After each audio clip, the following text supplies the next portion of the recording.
Hello everyone, today we'll be doing a Putnam from 1987, problem A2. The problem states that there is a unit circle on the xy plane, so x squared plus y squared equals to 1, and that there is an arc S that lies entirely in the first quadrant. The area A is the area bound by the x-axis below the arc, and the area B is the area bound to the left of this arc by the y-axis. Prove that the total area A plus B depends on the length of the arc and not its position.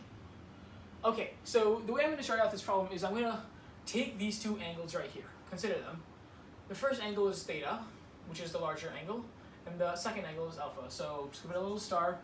Theta is greater than alpha, and they both have to be less than pi by 2, which is the total. So theta, comma, alpha, well, specifically, theta is less than or equal to pi by 2, and alpha is less than pi by 2, because alpha must be less than theta, so theta is equal to pi by 2, alpha must be less than that. Alright, so what can the values A and B represent? So let's consider this point right here, and this point right here. This is a unit circle, so the cosine lies against the x-coordinate, and the sine lies against the y-coordinate. So this area right here, this value right here, it corresponds to theta, right? So we can get cos theta.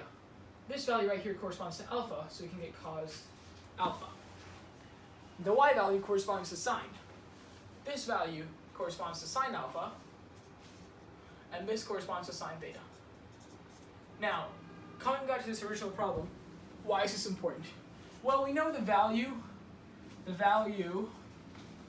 theta minus alpha is proportional, these are two different things, it's proportional to the length of S, right? Because the formula exists, S is equal to R theta, but R is equal to 1. So we just get, I'm going to call this A, because it's just an angle. So then that implies S, the length of the arc, is equal to theta minus alpha, where both of these are in radians. Okay, so what does A represent and what does B represent? Well, A is simply the integral, and we only need to consider the positive side of the circle, because this arc right here, the first quadrant entirely with the positive value, and this third and fourth quadrant deal entirely with the negative values. So we can also rearrange as y equals to square root of 1 minus x squared, x is equal to square root of 1 minus y squared. Just this equation right here. A represents equal to integral from, what is this, cos theta to cos alpha. What is this right here? This is going to be integral from here, integral y dx. So that's equal to square root of 1 minus x squared dx. Now we have to add that. Now we also know what b is equal to. It's going to be integral x dy. So that's equal to sine alpha to sine theta. Notice how these are flipped because of how the angles work. So sine alpha to sine theta y dx, x dy, sorry. So it's 1 minus y squared, 1 minus y squared dx. Now, how do we go about evaluating this integral?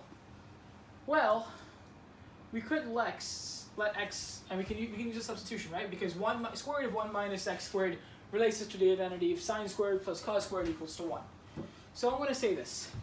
Let x equal to, we're dealing with cos here, so let's say cos A, where A is an angle.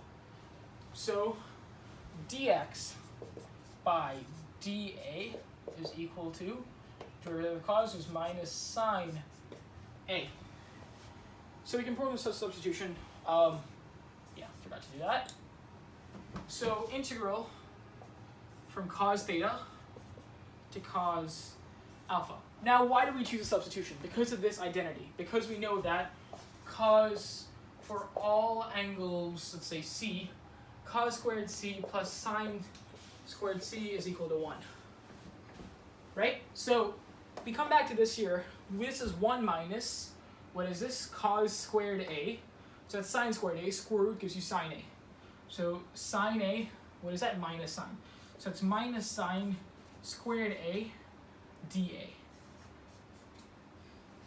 Now, we don't have to do much different here. We can just let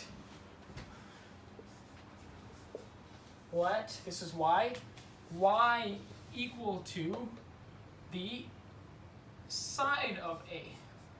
Right? A is just an arbitrary variable, so we can do this. And going about evaluating this, oh, sorry, I forgot to change the limits. My bad. Sorry, going back to this. If we have, the reason we also chose cos is if we have x and A, so we have cos alpha, that becomes alpha. You have sine alpha, cos theta, that just becomes theta. So we have the integral from theta to alpha minus sine A squared dA.